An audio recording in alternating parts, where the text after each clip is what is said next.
Walsh here for our weekly Chairman's Update.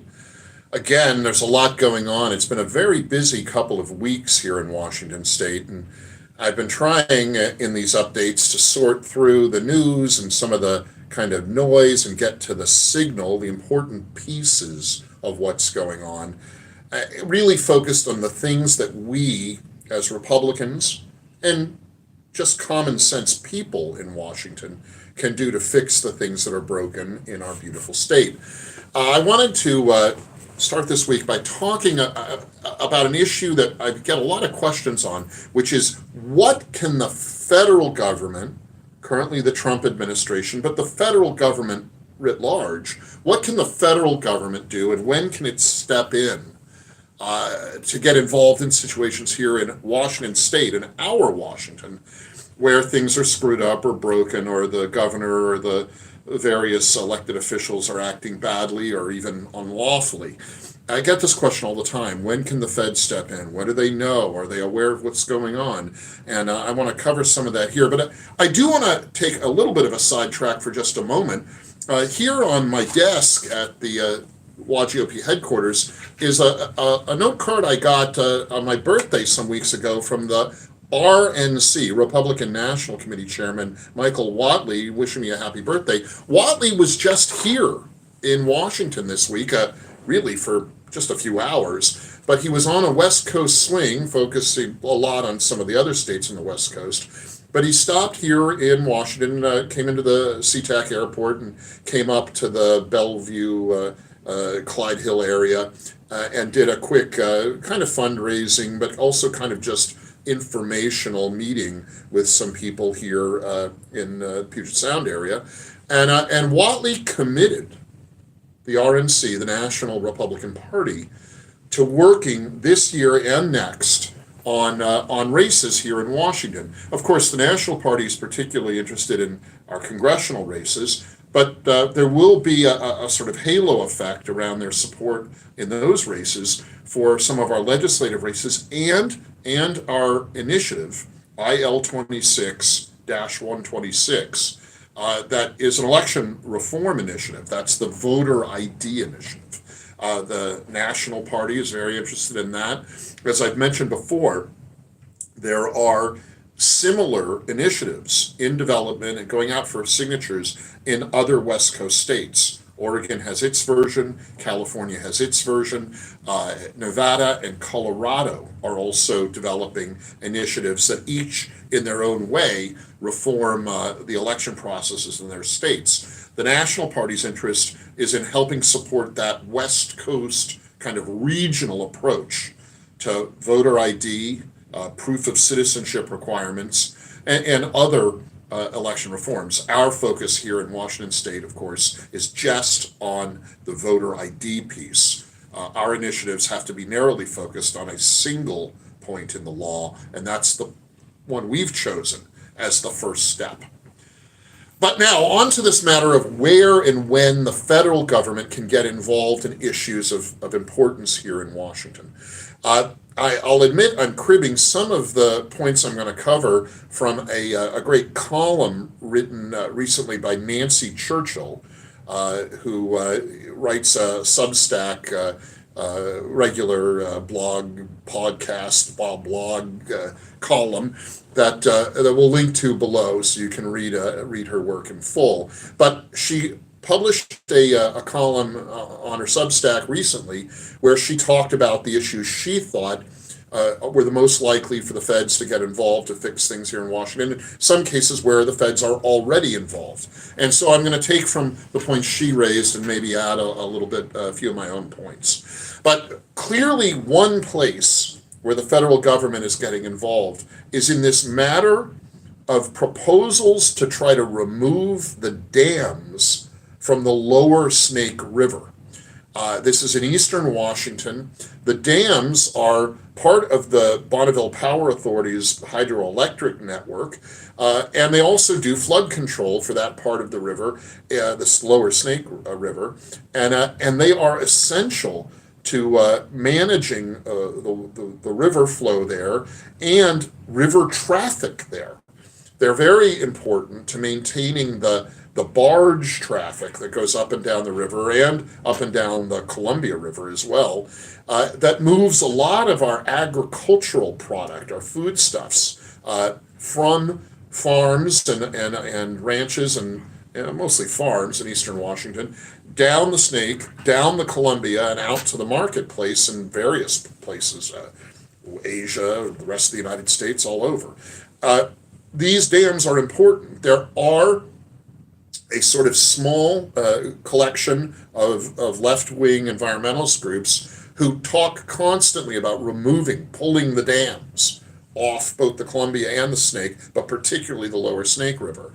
It is like an evergreen topic for radical environmentalist groups, and they fundraise off it a lot. Give us money and we'll make sure the dams get pulled off the Snake River.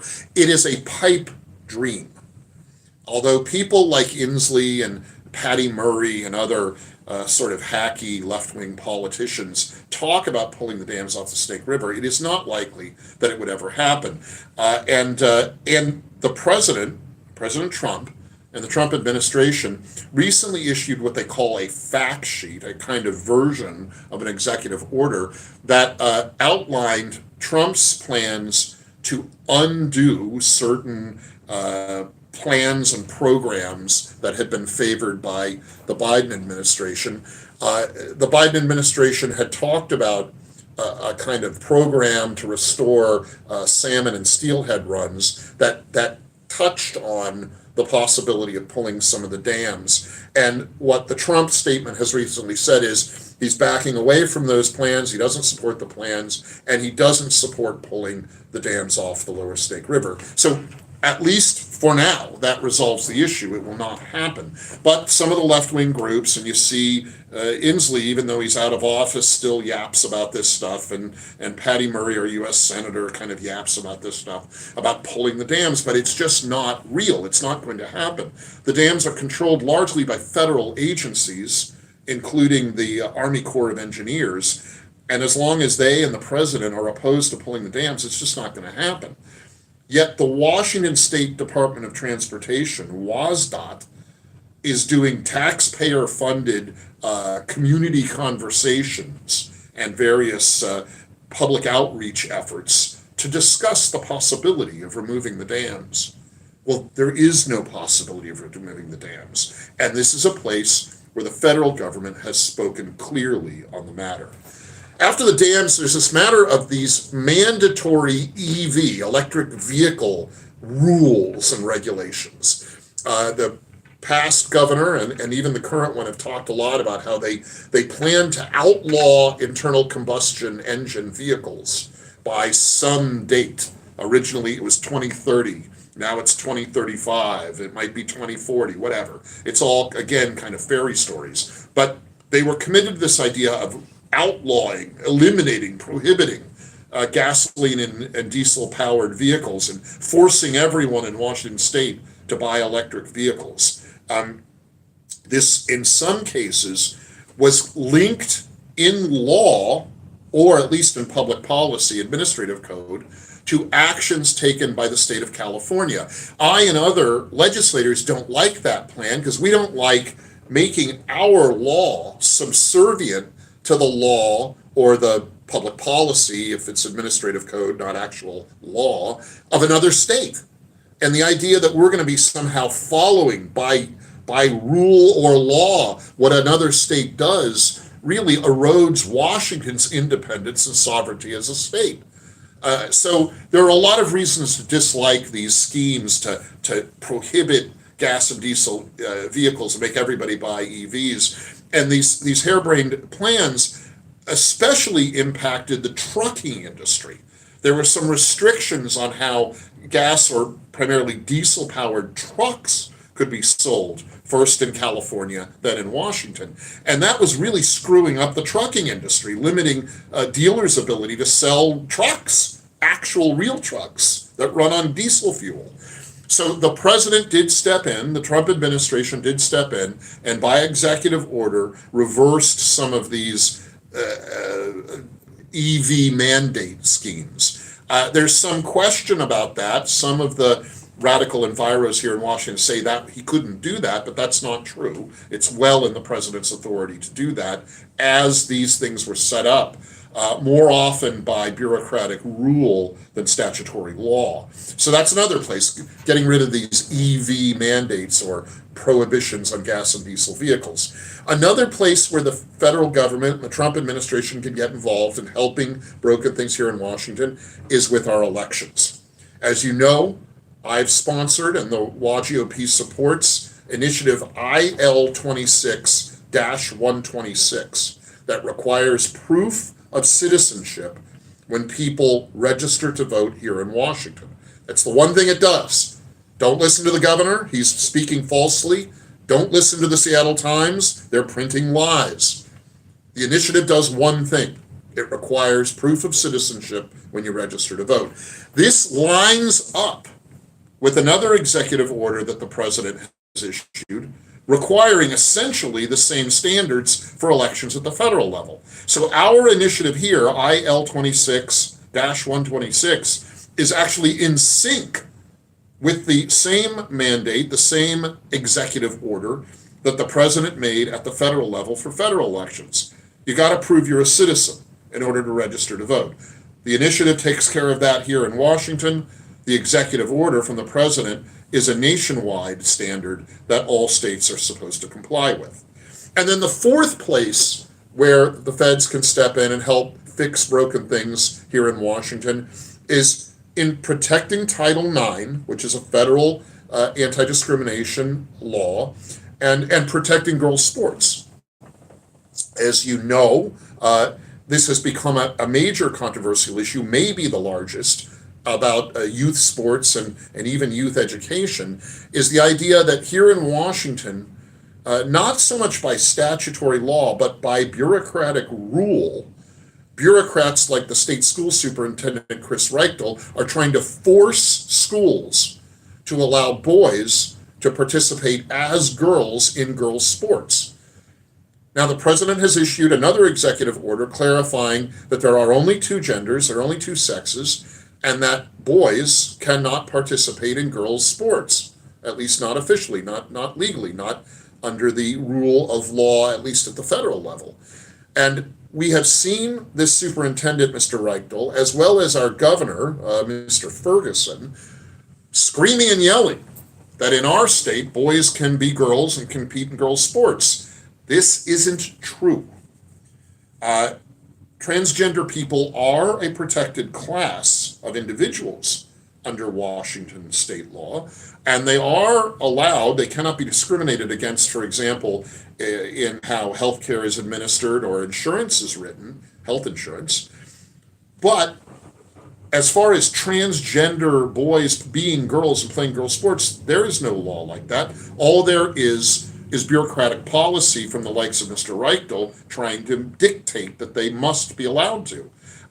They must not. There is no standard by which they must be allowed to. And when Mr. Reichtel tries to pretend there is, he's misleading people. The president's statement and executive order on protecting girls' sports is clear and strong. And yes, it does protect and uphold Title IX of the Civil Rights Act, that's federal law, in protecting girls' sports. So Trump is right, and Reichtel and Ferguson are wrong on this issue. And this issue gets to more than just boys playing girls' sports. It really touches on problems we have in our K-12 school system across the board. Mr. Reichtel has been an abject failure as the state school superintendent.